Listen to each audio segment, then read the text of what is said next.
Al halalu bayyinun wal haramu bayyinun.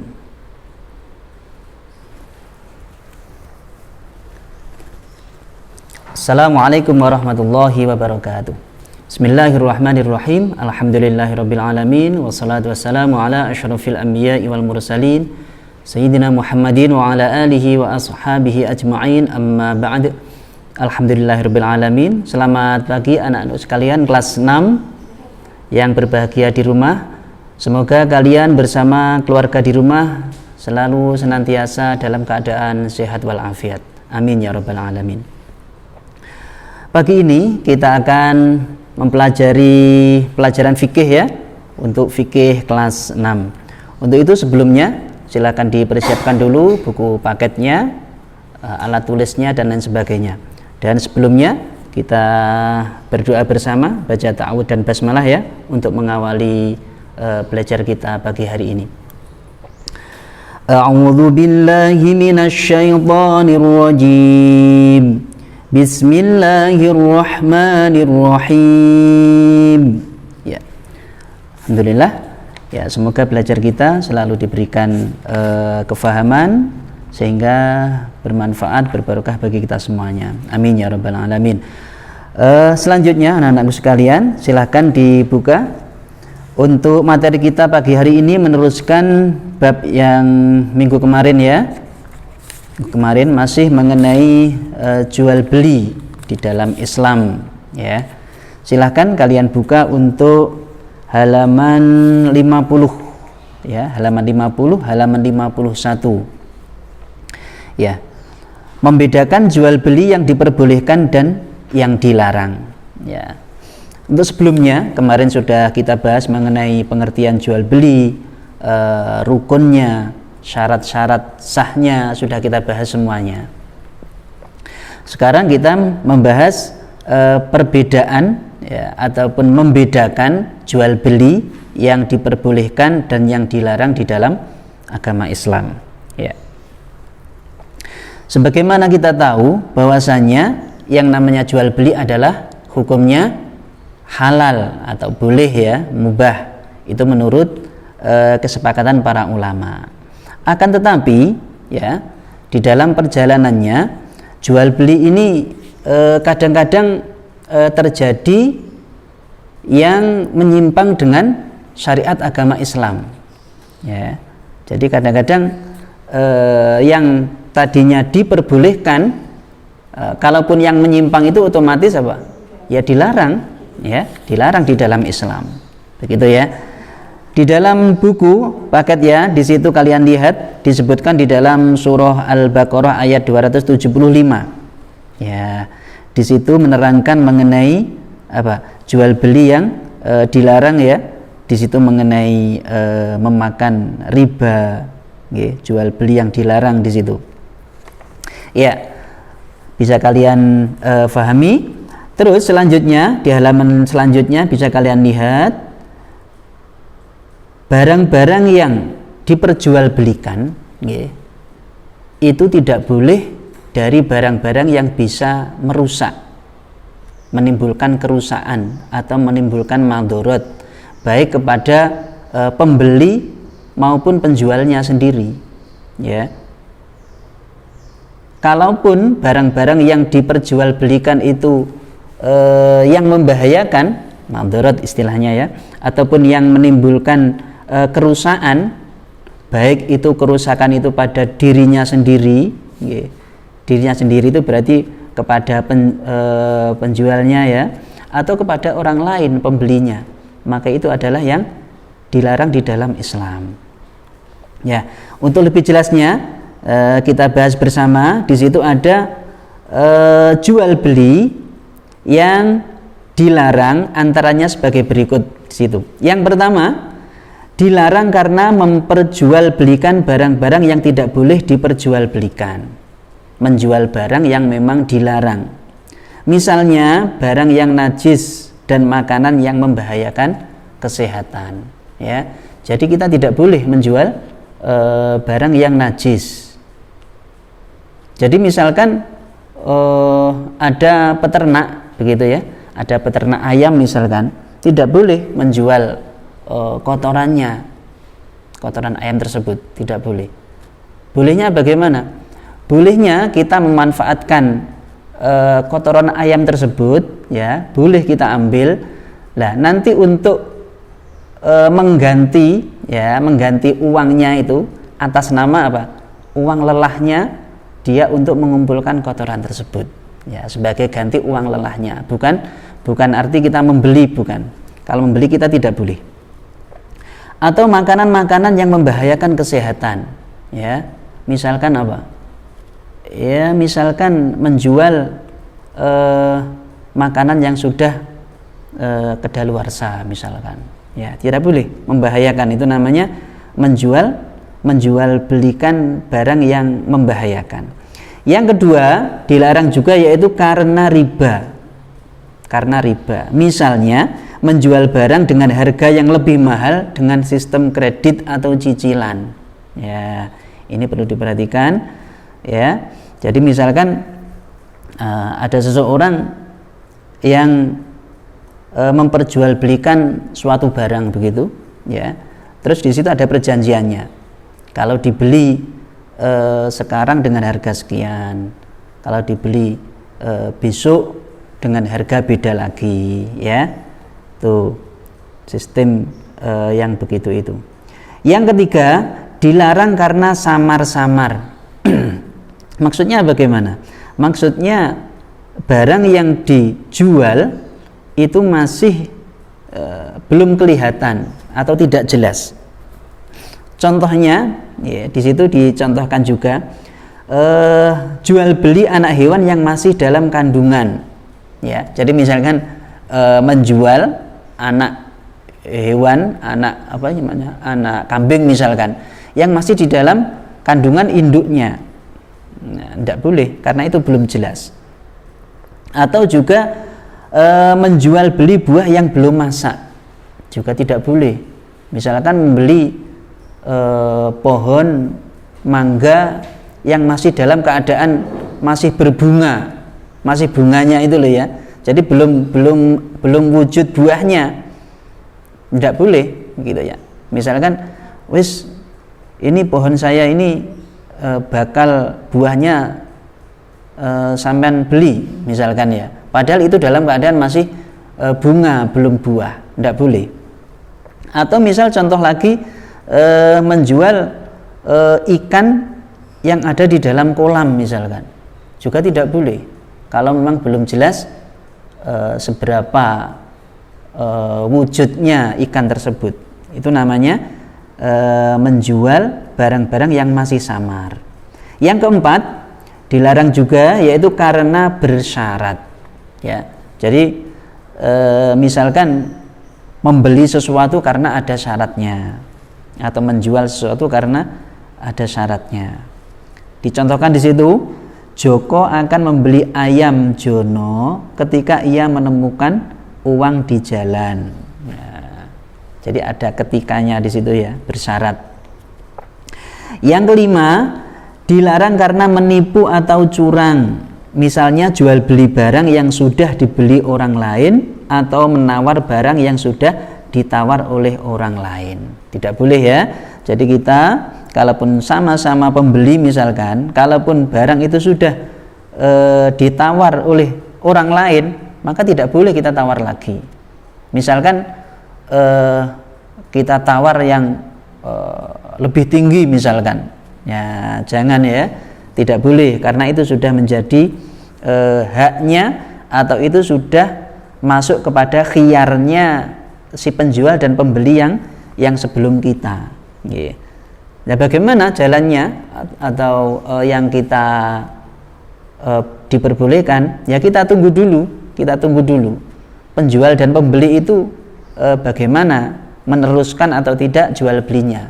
Kalau memang tidak diteruskan, berarti kita sebagai pembeli yang lainnya baru bisa boleh masuk, boleh menawar, gitu, ya. Ya, itu jual beli yang dilarang di dalam agama Islam, ya. Terus selanjutnya kita masuk kepada khiyar, ya, khiyar.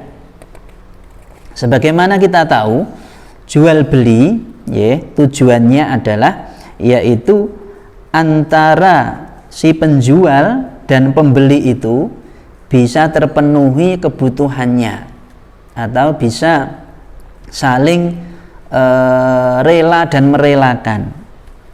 Si penjualnya sudah rela barangnya dibeli dengan harga sekian, bahwa dia sudah mendapatkan untung.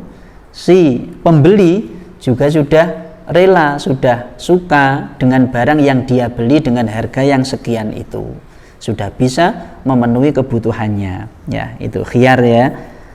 Itu hubungannya dengan khiyar yaitu antara si penjual dan pembeli tadi meneruskan atau tidak jual belinya, itu namanya khiyar ya. Jadi keadaan yang menyebabkan penjual atau pembeli memiliki hak untuk memilih antara meneruskan jual belinya atau membatalkannya, itu namanya khiyar. Jadi masih tawar menawar, masih memilih-milih barangnya, itu ya, itu khiyar. Nah, dalam khiyar ini sendiri nanti akan terbagi menjadi 3 ya. Khiyar terbagi menjadi 3 ya. Coba kita tulis ya. Nanti Pak. Ya. Macam-macam khiyar ya, tadi sudah kita singgung. Jadi khiyar itu, saya ulangi ya, khiyar yaitu antara jadi dan tidaknya seorang penjual dan pembeli di dalam akad jual beli itu, meneruskan dan membatalkannya. Yang pertama yaitu khiyar majlis. Ya, khiyar majlis di situ bisa kalian simak. Hak bagi semua pihak yang melakukan akad jual beli untuk membatalkan atau meneruskan akad jual belinya selama mereka masih berada di tempat akad dan kedua pihak belum berpisah ya. Jadi selama penjual dan pembeli itu masih dalam satu tempat di toko itu misalkan ya, belum berpisah, masih dalam satu majelis ya, majelis itu tempat, jadi tempat jual belinya itu. Selama mereka masih di tempat itu, berarti si penjual dan pembeli itu masih dalam lingkup khiyar, yaitu khiyar majelis. Di situ masih melihat barangnya, kecocokan warnanya, bentuknya bagaimana, itu adalah masih di dalam tempat itu namanya khiyar majelis. Yang kedua, khiyar syarat. Suatu keadaan yang membolehkan salah seorang atau masing-masing orang yang melakukan akad untuk membatalkan atau menetapkan jual belinya dengan syarat selama waktu yang ditentukan. Itu namanya syarat. Jadi ini khiyar syarat ini adalah meneruskan atau membatalkan jual belinya dengan adanya syarat. Syaratnya misalkan ditentukan dengan waktu misalkan, tentukan dengan waktu.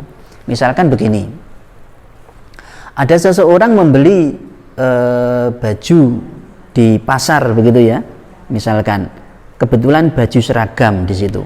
Lah, si pembeli tadi berjanji atau membuat perjanjian kepada penjualnya.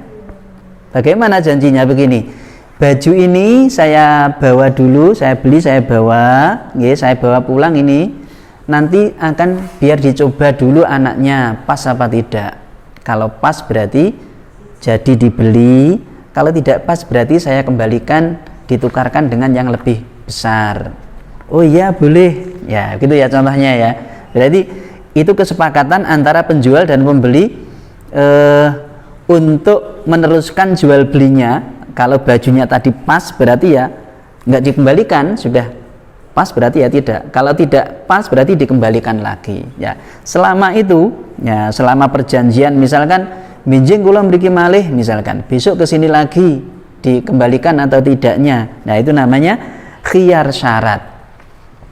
Khiyar syarat berarti kalau pembelinya tadi tidak kembali ke toko itu berarti ya bajunya otomatis sudah pas dan sudah selesai. Khiyarnya berarti sudah selesai. Nanten nggih. Ya, itu sesuai juga dengan hadis Nabi ya di situ yang diriwayatkan oleh Imam Ibnu Majah.